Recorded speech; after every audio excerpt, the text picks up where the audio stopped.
Hello everyone! We are the first presenter for this reporting. I am Halcon Pangilinan together with Miss Christine Almeida and we are the team Waka Waka. Today we will discuss about the African literature. And of course, we will know the geography of Africa and their history. We will discuss the what are the factors that affect to the African literature and how does it contributes to our society. Are you guys ready to learn? Very good. Let's get started. So our topic is all about African literature. And of course, there are some subtopics which are the following. Africa, we will have a overview about the geography, history, and their culture. Next one is the type of African literature. And lastly, the famous African author and their notable works. Here in this third part, we will know how does the author contribute their works to our society or to our generation. So we have three objectives here, which is at the end of the lesson, the students are expected to first differentiate the different types of literature in Africa. Second, make a reaction paper through writing. The third and last is recognize the importance of African literature. So let's have an overview about the background of Africa. So Africa is the second largest continent after Asia. It was surrounded by a surface of water. Meaning to say is just like a huge island that was surrounded by the ocean and sea, mainly Atlantic Ocean, Mediterranean Sea, Red Sea, and Indian Sea. And did you know, guys, Africa is also called as Mother Continent and Dark Continent. First one is Mother Continent. Africa is being called by this because African continent exists for a very long time, and it was one of the most oldest continent that ever been exists in our world. So next is Dark Continent. Dark Continent was called by the Europeans because they don't know anything about the African continent, and that's why they try to discover and explore this continent. So later on, I will discuss more about the exploration of European countries in African continent. So when it comes to people in Africa, based on my research, Africa was a diverse country because of colonization. But African people can be seen as a black person, white, or brown. Sometimes you can see African who is has a blonde hair, blue eyes. So there are some different looks on Africa, and that is the result of colonization. When it comes to religion, there are two main religion in Africa. Those are Islam and Christianity. And in Africa, actually, this is the first time I encountered that there is a Muslim or Islam in Africa, because most of the country colonized the Africa is from Western countries, just like European countries, and that was surprising, to be honest. And next one is Christianity.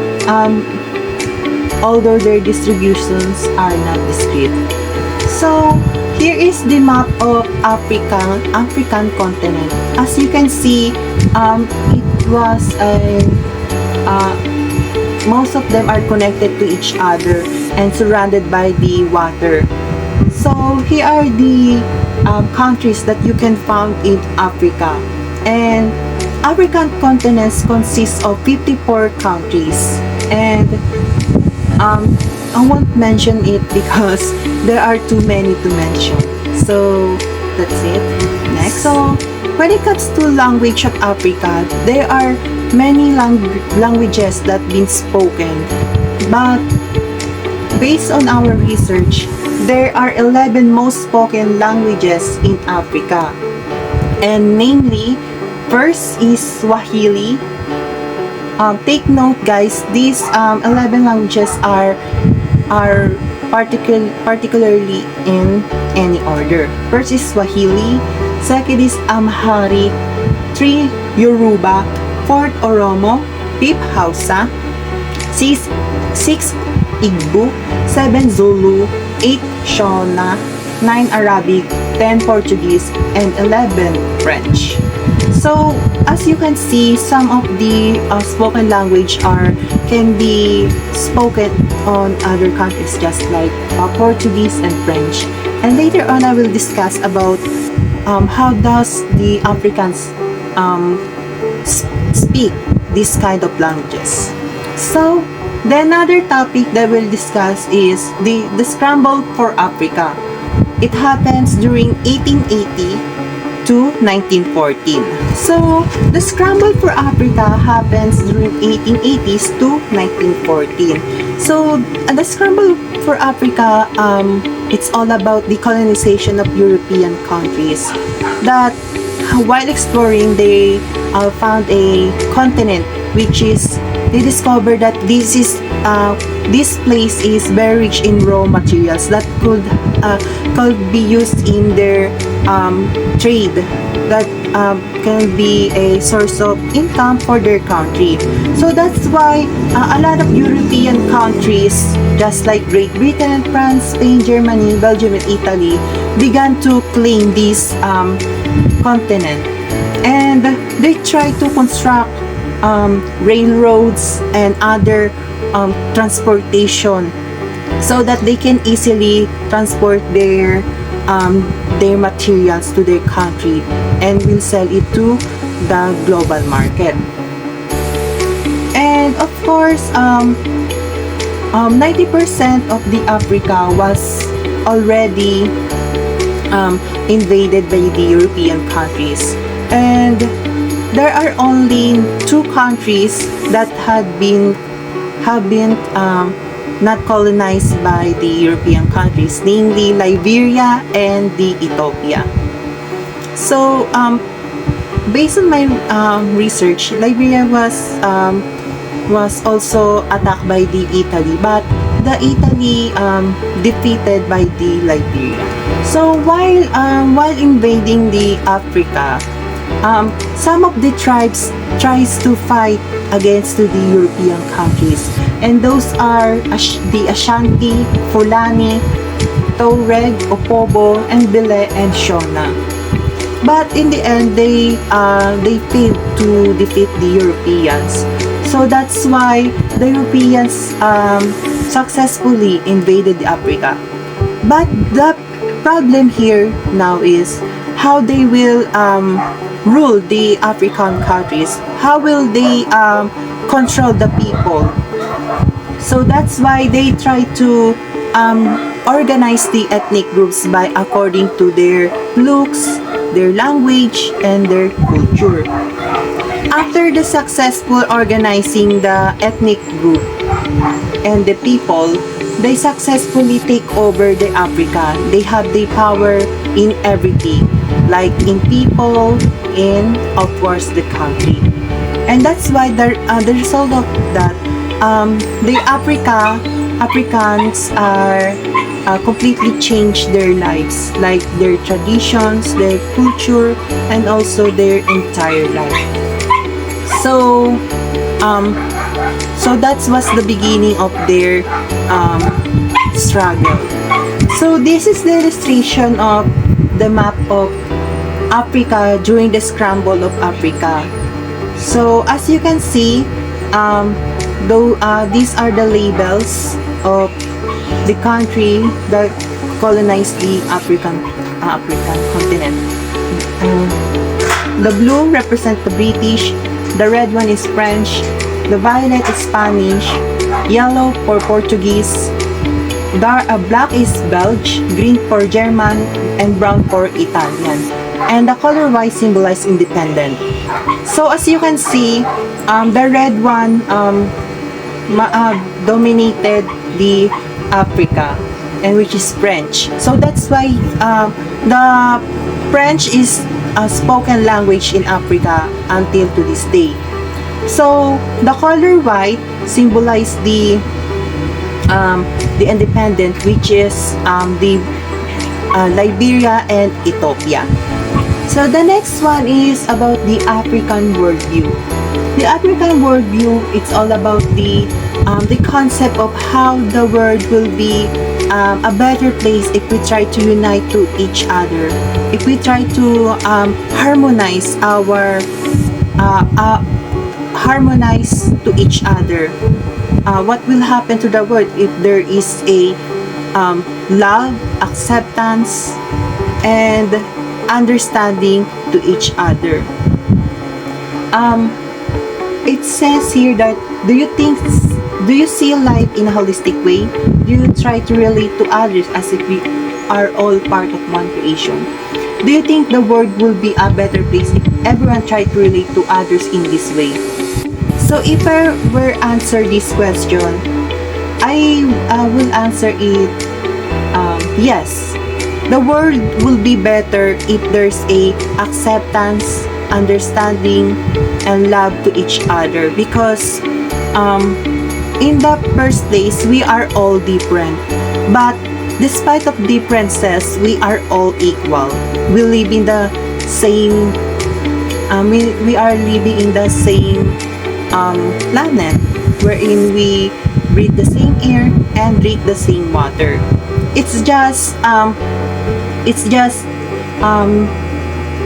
depend on the people on how does he view the world, how does he perceive the others, no?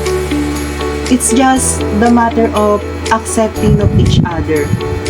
Like if we try to accept each other, it's also try to understanding their differences. Just like what happened to Africans, we all know that their skin color, the one who is being always criticized by them.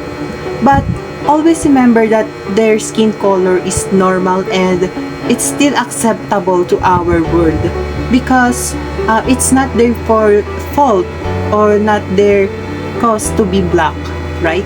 So I think the world will be a better place if we tolerate each other. It's just we need to analyze and deepen the understanding of the country. So we are here in the literature in Africa. I will discuss here the characteristics of an African literature. The first characteristic of an African literature is the language. So African literature also has a written and oral literature. Oral literature is all about using voice to like for example storytelling, and written is writing, just like writing a poem, writing a story. So meaning to say there is a literature even before the scramble for Africa. So later on, I will discuss on how the African literature evolved throughout the years. So another characteristics that on African literature is the historical influences, wherein the scramble for Africa has an impact on the African literature. That's why some of the African literature has a themes of independence, identity, and liberation. The difference between independence and liberation is much bigger concept. It's all about being able to have a freedom to something that you've been being slave or imprisoned. The next one is independence, wherein you can stand on your own. So that's the difference between independence and liberation.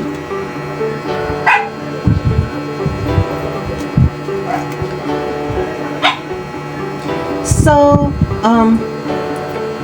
some of the notable African literature are here: Ottobah Cugoano, Olaudah Equiano, and Ignatius Sancho, who wrote stories to fight against slavery. So later there will be a discussant who will have a much deeper discussion about them. So there are three types of African literature, namely pre-colonial African literature, colonial African literature, and post-colonial literature. And each of them has their own characteristics or different themes or different style of literature based on their time, just like in pre-colonial African literature. So in African literature, it happened during the 15th and to 19th century. So their stories are about the folklore of different regions in African countries. So in this folklore, they use their native language. So meaning to say, Africa already has their own literature. So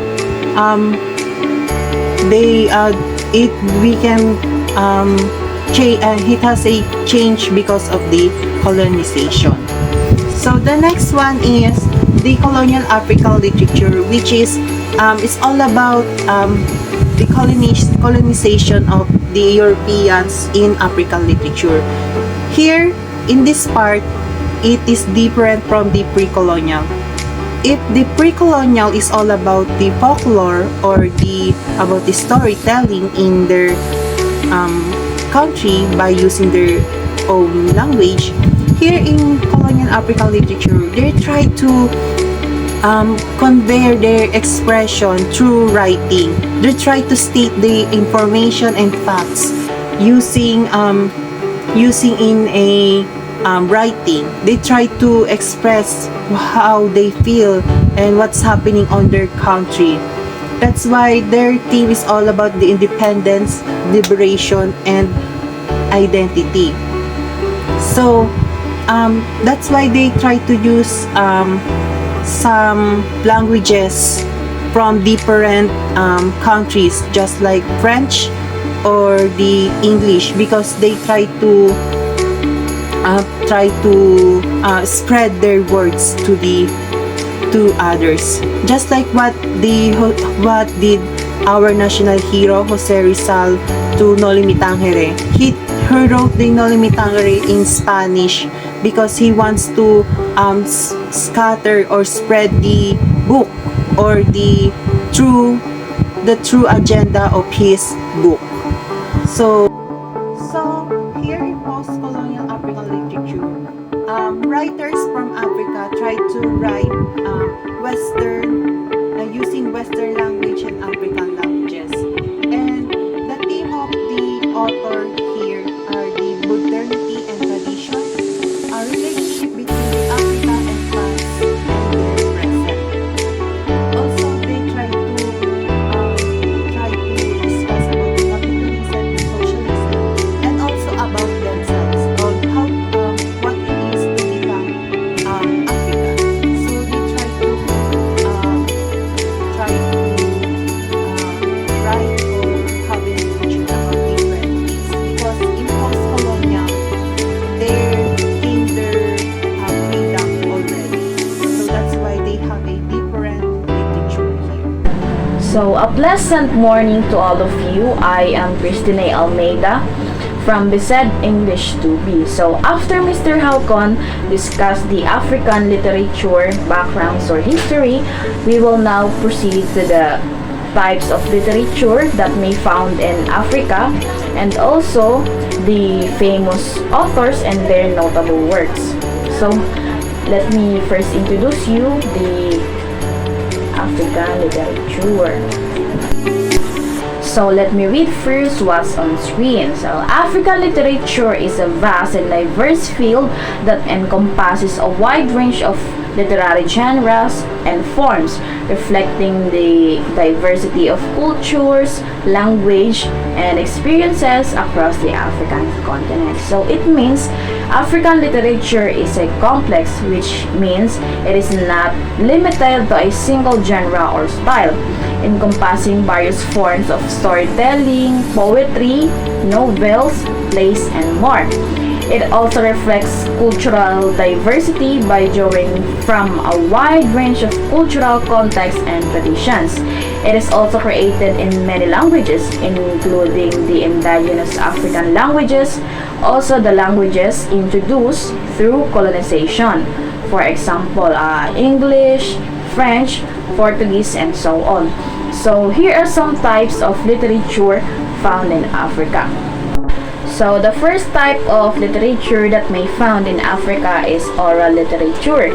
Oral literature encompassing a wide variety of storytellings, which includes myths, folk tales, legends, proverbs, riddles, epic poetry, and oral history. So the example I got here is The Woman with Two Skins by Elphinstone Daryl. It is an example of a myth. So the next one is novel. African novelists have made significant contributions to world literature. African novels often explore themes such as colonialism, post-colonialism, identity, and social issues. So, it means that a significant portion of African literature, particularly novels written by African authors, frequently delves into these particular themes and topics. So I have here an example of novel which entitled Americana by one of the most famous African authors, Chimamanda Ngozi Adichie. So the story is about a young Nigerian woman named Effie Melu who leaves Nigeria to pursue her education in US. So the novel Americana explores the important themes such as race, identity, love, and honesty through a young Nigerian woman's journey to United States in pursuit of higher education. So the third type is poetry, which characterized by rich imagery, rhythm, and diverse themes. So some African poets address a topic ranging from love and nature to political and social commentary. So the example I got here is Black Woman by Leopard Sedar Senghor. It talks about how Senghor admires black woman, which is the African.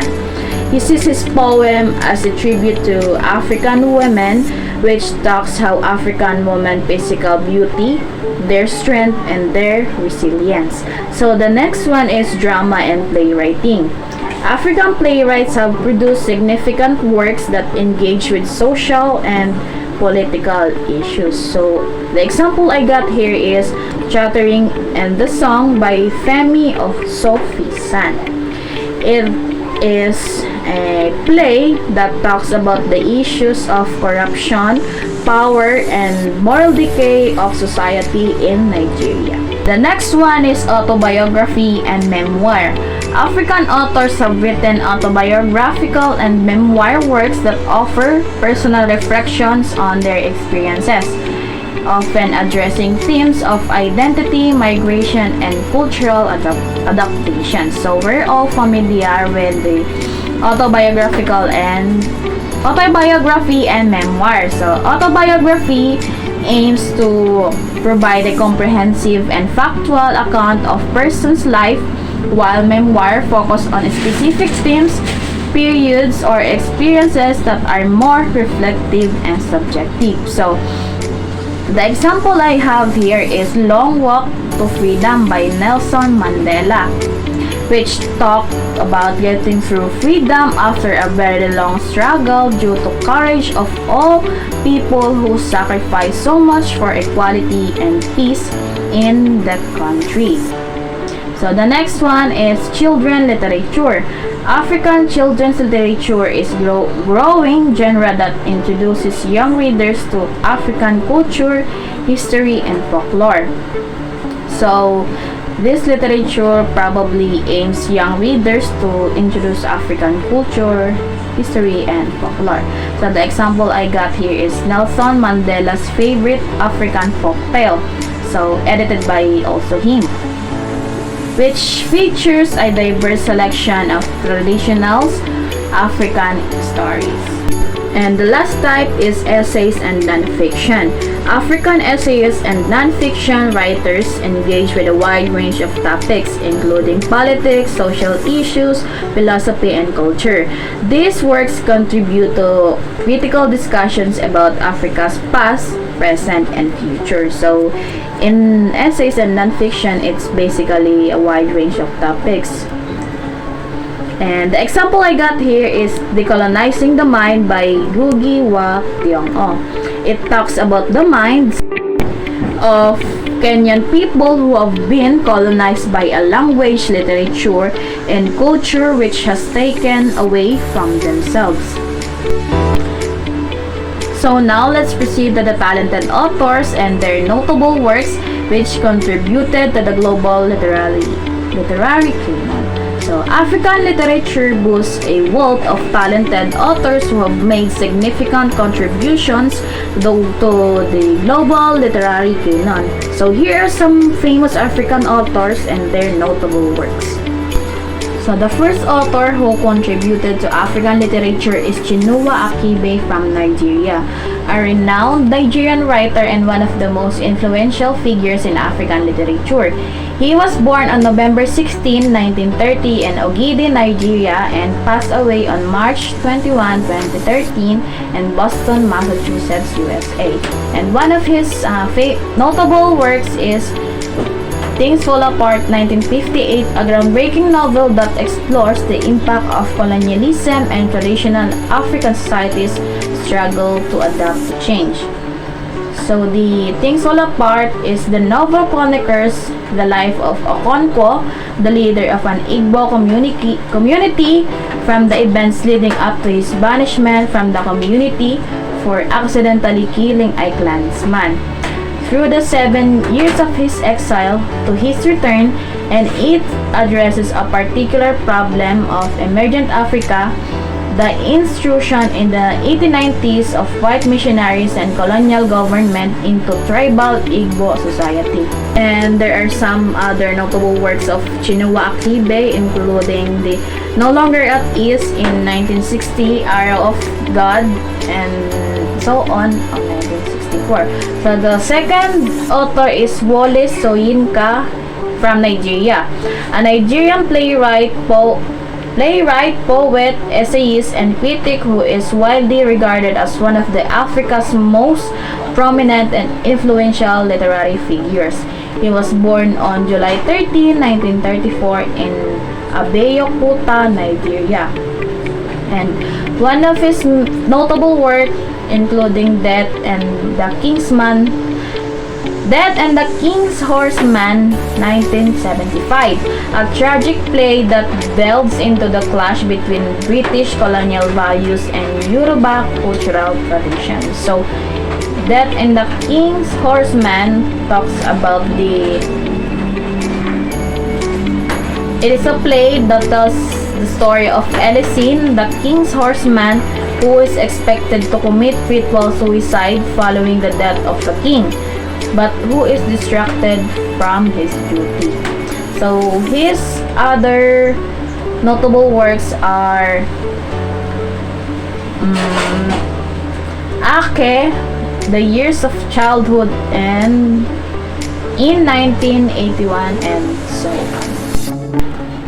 The third author is Ngugi wa Thiong'o from Kenya, a prominent Kenyan writer and academic known for his contribution to African literature, particularly his works in both English and Gikuyu, one of the Kenya's indigenous languages.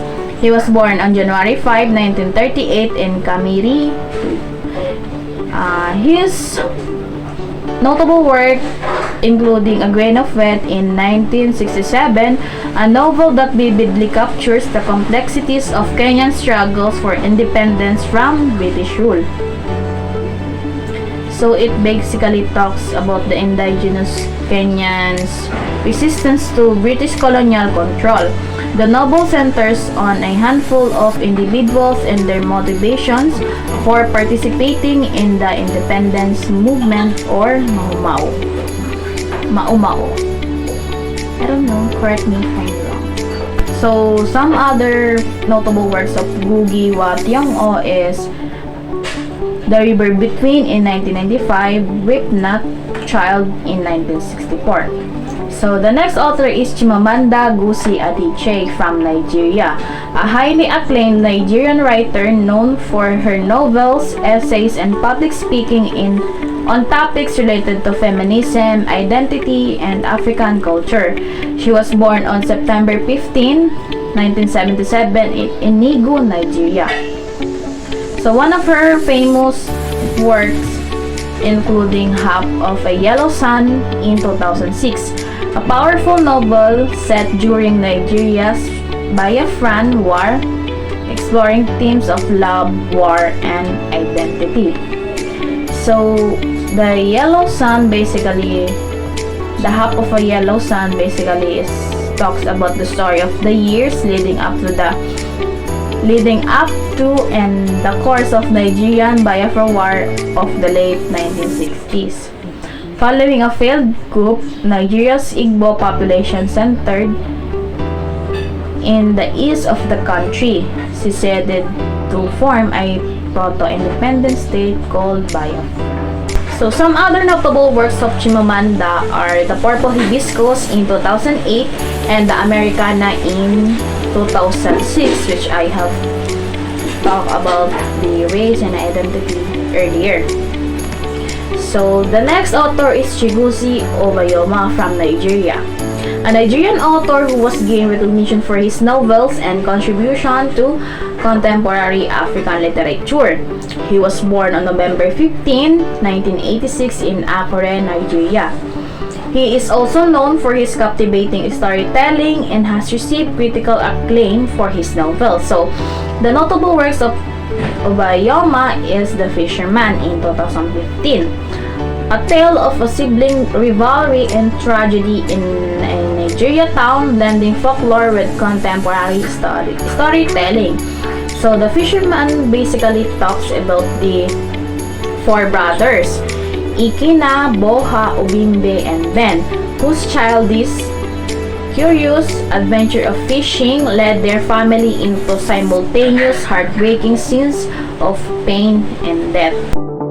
So some other famous or notable works of Obayoma are Orchestra of Minorities in 2019 and The Road, the Country, that will be released on 2014. So the next author is Ben Okri from Nigeria, a Nigerian-born British author who is known for his novels, poetry, essays, and short stories. He was born on March 15, 1959 in Mina, Nigeria. His works often explore themes of identity, politics, spirituality, and the intersection of reality and mystical. And one of his notable works includes The Famished Road in 1991, a magical realist novel that follows the life of a spirit child named Azaro in a Nigeria slum.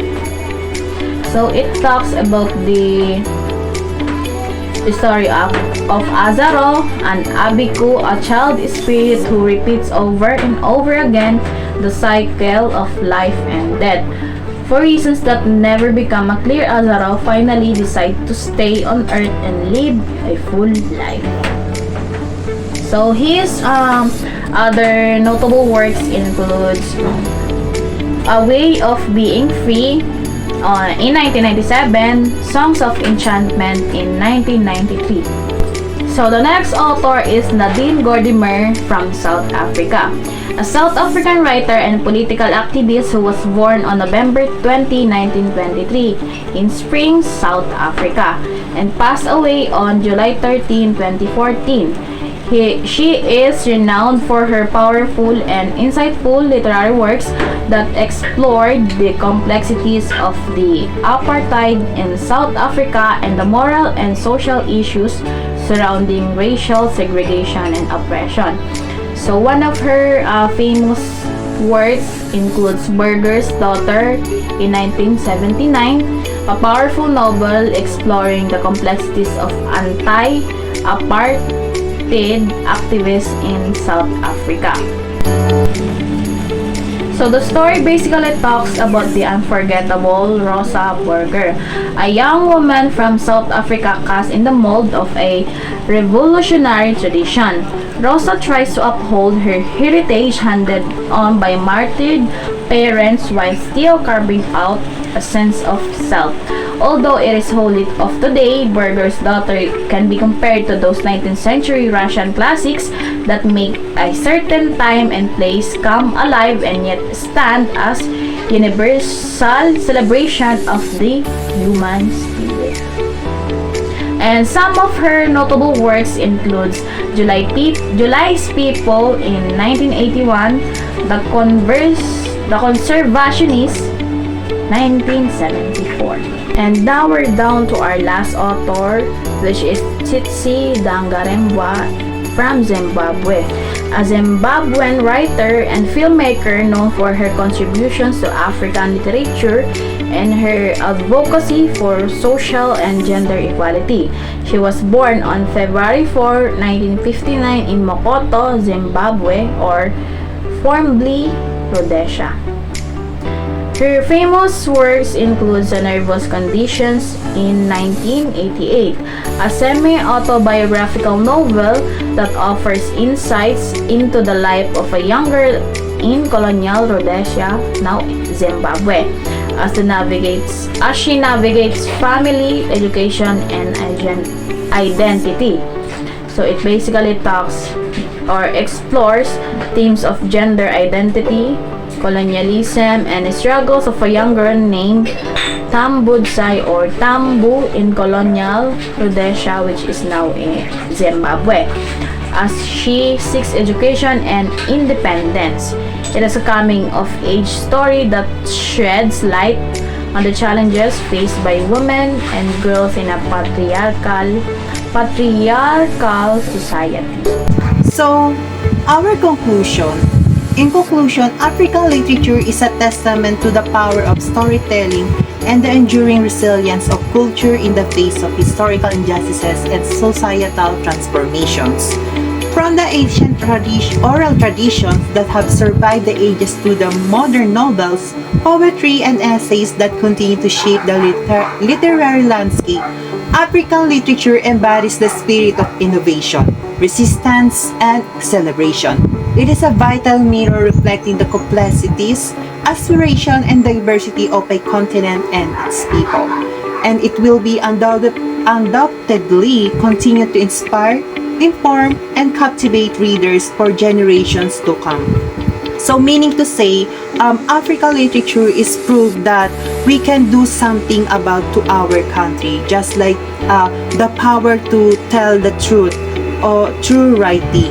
We can write something that we can represent our country.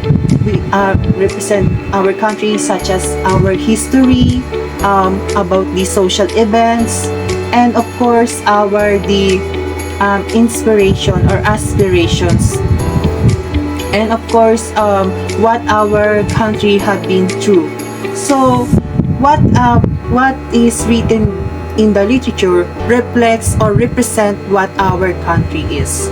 So of course, if we try to read literature, we will be informed, and that's why we'll become aware on them. So if we try to preserve our literature, it's also protecting our history. So that's all our report. That's our report all about.